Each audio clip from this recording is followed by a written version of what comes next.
Hello everybody, how are you today? How has your weekend been and how's Monday? Look, today I have some slow cooked meat that I did over the weekend that I want to put into meat pies. Now I cleaned out the freezer and I found some, is it called okoboko? I'm not sure, from probably 5 years ago in the freezer. I found some chuck diced up. I found some other tough meat. I think I even found a bit of rump in there, and it was just all old meat that had been sitting there frozen since we got it. So I thought, rightio, let's not let that go to waste, let's cook it up. So I made a big 2-litre sauce in the Thermomix. I then put it in my big crock pot on the stove and I cooked it for 6 hours, and absolutely beautiful. Okay, falls apart. I've taken the beautiful big marrow bones out.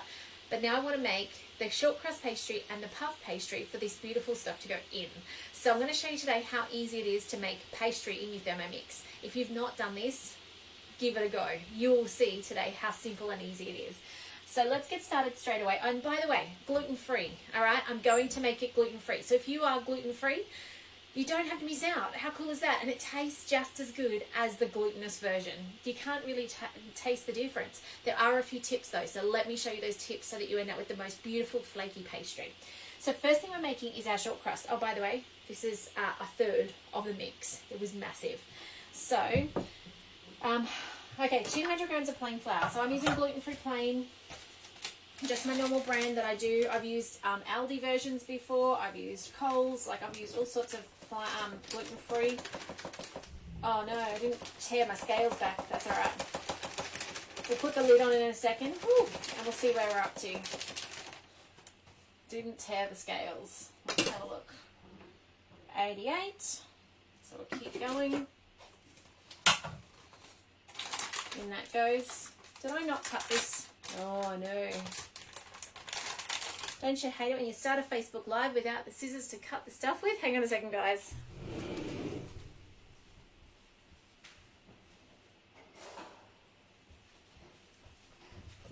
Sorry about that. Thought I was all organised. Alright. So if I was good with my maths, I could work out how much I need to actually put in, but I'm going to have to just put the lid on because under pressure, certainly no good. But there we go, only 8 grams short. Good morning, Kathy. Lovely to have you on. All right, so 200 grams of plain flour. That's close enough, $1.99. By the way, try and hit that tear button beforehand, then you won't be putting the lid on all the time like I just was. Okay, 100 grams of butter. Tear it back. Oh my goodness, I'm having a shocker. Hey, Micah, can you grab me a knife, please? Quickly. I even forgot the knife for the butter. What else have I forgotten? That's what happens when you haven't had a coffee. You do a Facebook Live in the early part of the day. It's been a while since I've done an early one. So we're going to put in this butter. Now, it is important that with pastry, it is cold butter. The enemy of pastry is warmth. Anything warm will wreck your pastry, no matter what pastry you're trying to make. So just know that you need to have cold butter, cold water, cold ice. Is that even a thing? But yeah, you know what I mean. So 100 grams of butter, in it goes. A little bit more. If it's room temperature and it's soggy, it will make a soggy pastry and it will be really hard to, number one, get out your bowl, and number two, work with. All right, butter. Great. Oh, look, it's butter. No, not quite. Okay, some salt. So this is short crust. This is not flaky. I'm going to show you later how we get the lovely flakiness in puff pastry. So this is just your short crust. This will be the base of your pie. On with the lid. We're nearly done. The only remaining ingredient is water.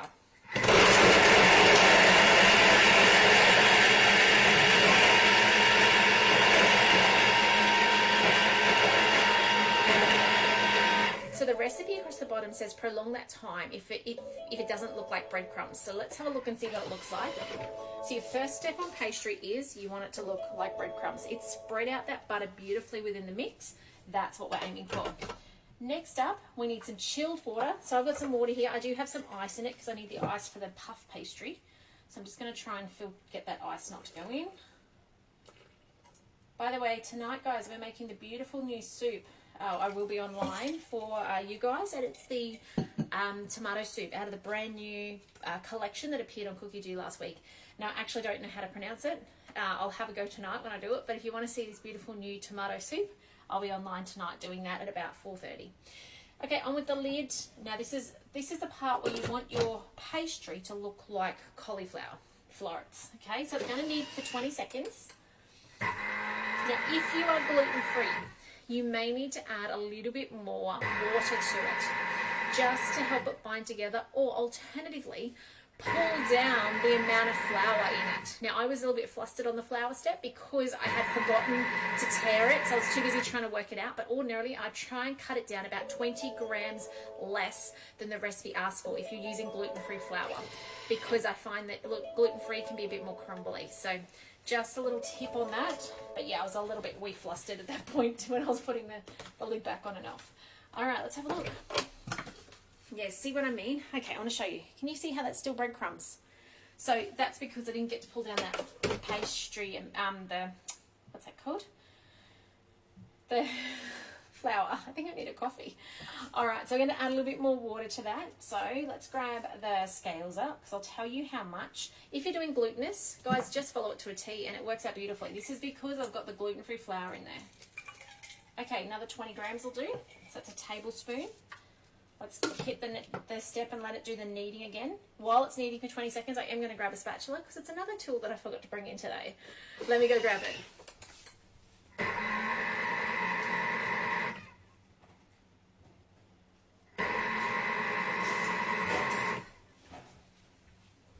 All right. Found the spatula. Now let's have a look at what it looks like now. What we're looking for is cauliflower florets. So that beautiful little floret looking feel to it, because that'll actually come together nicely as well. So we'll give this a second. If we need to go back and do it again, we certainly can. Oh, that's looking better. So you can see there, it's starting to look more together. And I think I do need to give a bit more water though. It is still very floury. I was going to say, I think it's okay, but no. When I scrape down the edges into it, it is very dusty still. Have a look at that. So let's go a bit longer. For future reference, 20 grams less gluten-free flour, and it will be amazing. Okay, a little bit more water. I'll just bring up the scales so you guys know. All right. Oh, 23 grams, that'll do. All right, and do that kneading one more time. Hopefully this should bring it together nicely. So that was an extra 40 grams all up of these. Say hi if you're on today, by the way. I'd love to know if you've got plans for what you're making or maybe going out and about today. What are you up to today? Let us know. We're having a quiet day. Family are not 100%, the little people in this house, so it's a home day today. So fingers crossed, they all feel better by this afternoon. Mind you, I have noticed we don't eat as much food when there's only half the family eating it. It's amazing we've had leftovers. Oh, that's looking better. So what I want to do to know if that's right or not, I need to be able to pinch it together and see if it stays together. So I'm just grabbing a bit in my hand and checking to see if it stays together. So that's actually staying together beautifully. It is cracking a wee bit, which makes me think, oh, should I put a little bit more water in it, or will that be okay?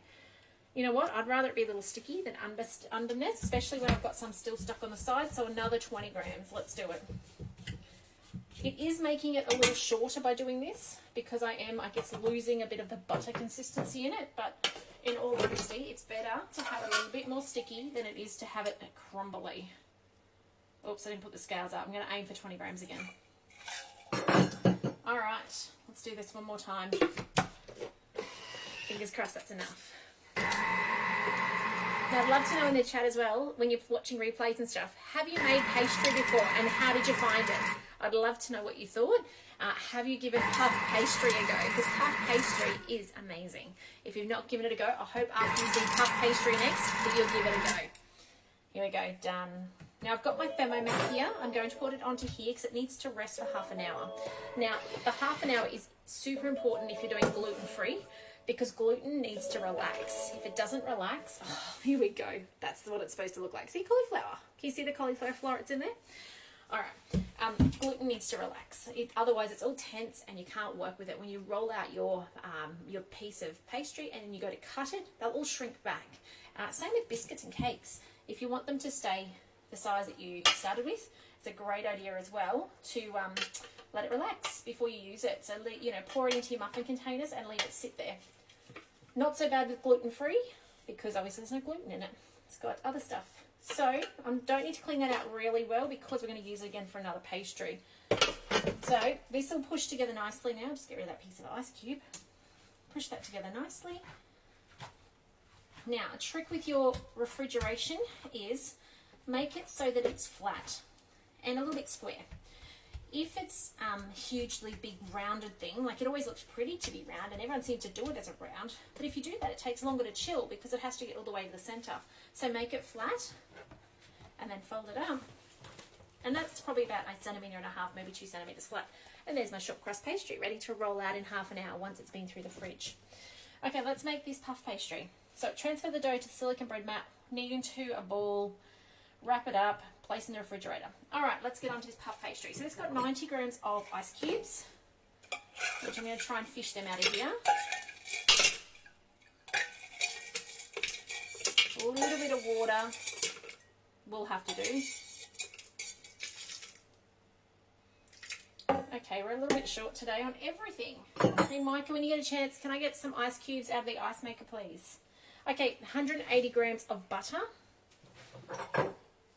Let's put some butter in. So it's a decent amount of butter. You'll notice in puff pastry, you've got way more butter than we did in the other recipe for short crust.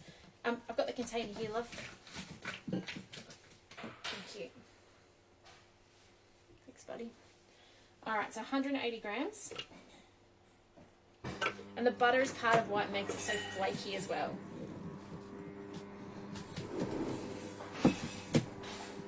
Okay, here it goes. My butter is quite hard. Thank you, darling. All right, let's put another couple of ice cubes into that. I don't know how much I was on. I'm going to guess 3. And then, now, oh, now I've lost the scales on this one. Wow, I'm completely making this up. It'll be fine. All right, now, on with the lid. So we've got the ice and the butter in there. It's going to now make this into a crummy mix. So 15 seconds, speed 10. It's going to shred.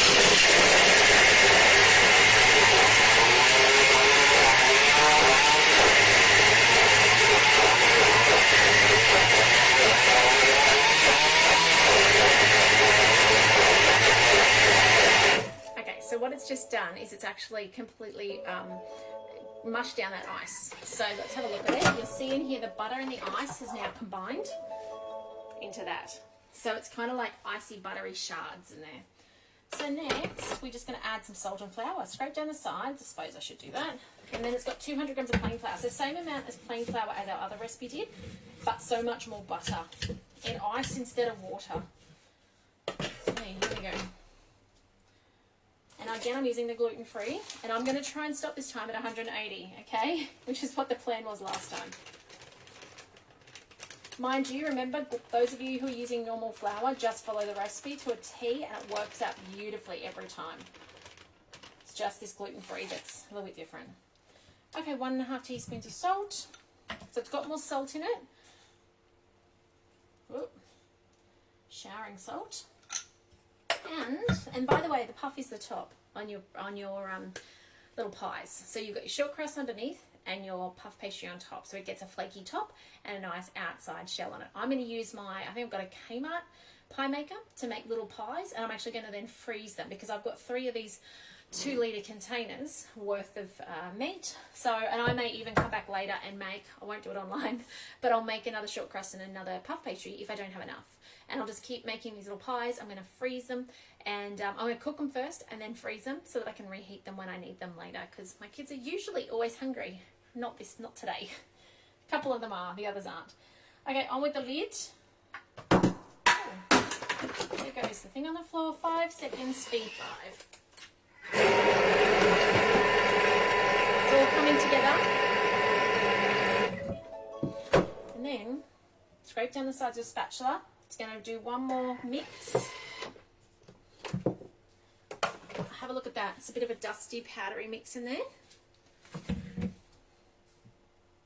And then it's going to knead it together. Now this 2-minute knead is important because what it's actually going to do is it's actually melting the butter, or warming. It's not melting completely, but it's warming up that butter. And in doing so, you'll see the texture change. So at the moment, very, very crumbly.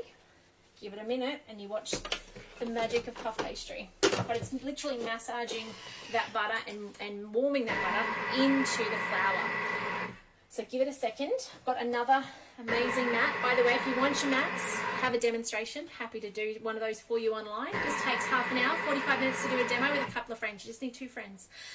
Robin, good morning. It's lovely to have you on. It seems like ages since I've seen you. I hope you're well. All right. Here's my next mat. And these are just going to go in the fridge for half an hour before I use them. So here we go, nearly done.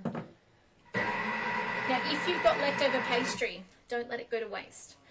Use it for other things. Tack it together, line some muffin containers, put some other food in it, put a lovely bit of, maybe some diced up apple in there with some cinnamon on top, or some custard. Make it into the Portuguese tarts, which are amazing. They are just absolutely beautiful. So don't let the pastry go to waste. If you've got leftovers, stick it together, put it back in the fridge and reuse it, because that's the beauty of Thermomix, is we don't have to waste it, we can use it. All right, let's just have a look and see what's coming on inside. Oh, yes. So what's happening is that powder is getting thicker and the balls are getting bigger. So let's see if I can show you guys. You can see there, they're starting to come together. So what we're looking for at the end is we're actually looking for being able to push it together with our fingers. If we can push it together with our fingers, we know that we're going to be able to use it. And they're done.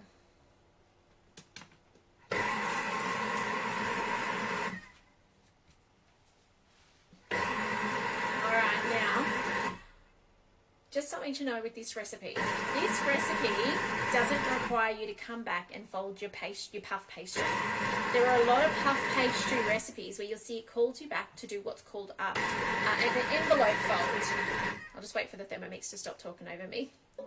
Okay, there's a lot of puff pastry recipes where you'll actually see them call you back to do what's called what I call an envelope fold or a third fold. And that's where you roll it out, not too thin, just to about 1/2 centimetre high. And then you take your big square that you've made and you fold it over on top of each other like a business envelope, a piece of paper into a business envelope. Then you roll it out and rotate it 90 degrees and do the same thing again. And you do that 3 times, and it's called laminating. And what it actually does is it gives you a really smooth product with flaky layers of butter in it because you've done that laminating in between. So we don't need to in this recipe. If we step through this recipe, so it tells you to chill this for 30 minutes, tells you you're going to make 6 muffin trays, this one would normally make. And then it tells you how to make your actual inner. I'm going to skip through that. I've got my inner. Let me just... Okay, here we go. So use a rolling pin to roll out your short crust pastry. And then line your muffin tray with the pastry, cutting the excess away. And tells you to use your leftovers. And then, just trying to find the part with the puff pastry. So then you need to make sure your filling is cold. That's important for good pies, otherwise you're going to melt the butter in your pie crust. So as the heat of your mixture goes into there, it's fully butter or mostly butter, so it's just going to melt. So that is really important for making a pie, that last step where it says to make sure your filling is fully chilled. Then here we go, use a rolling pin, roll out puff pastry on a silicone bread mat to a 5 ml thickness. So in this recipe, there is no need to do the magic fold to make it puffed. If you want to make it into something like your little triangles or something like that, yes, you'll want to do the full fold to get the real puff into it. But for pies like this, you don't need to, which is awesome. It's such a shortcut. Let me just show you what this looks like. Look at how it's come together. Can you see that difference? So it's gone from breadcrumbs into that cauliflower look again. Remember, this has more butter though, so it's going to end up a different product, a different feeling product and different tasting product. There we go. Now I'm going to use my dough cleaning mode, but this is completely, like, it's different. It's buttery, it's sticky, it's got a different, it's not sticky, but it's got a different feel to it. So again, let's bring it together into a pile.